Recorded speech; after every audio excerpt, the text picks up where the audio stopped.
La retenue d'un père lorsqu'après de longues années de combat, la justice lui donne raison.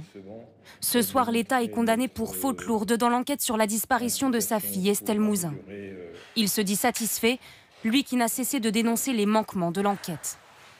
Pendant 20 ans, j'ai, tous les membres de la famille, nous avons été plongés dans l'attente, dans l'angoisse, à se demander ce qui se passait.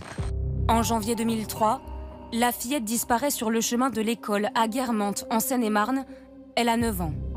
Son père organise immédiatement des marches blanches et distribue des appels à témoins. Très vite, l'enquête s'intéresse au tueur en série, Michel Fourniret, mais la piste est abandonnée. C'est aujourd'hui l'un des reproches d'Éric Mouzin, car l'homme finira par passer aux aveux, mais en 2020 seulement. Michel Fourniret meurt avant d'être condamné. Sa compagne Monique Olivier, elle, le sera, mais jamais le corps d'Estelle ne sera retrouvé. Des années de perdu et des dysfonctionnements généraux reconnus ce soir par la justice.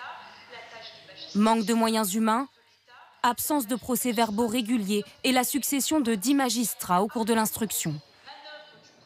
Nous avons été confrontés à cette incertitude, à cette absence de réponse, à être baladés de magistrat en magistrat, de réponses évasives à non-réponse. On était dans une espèce de froideur administrative et procédurale qui était complètement déconnectée de la réalité du dossier d'un enlèvement d'enfant.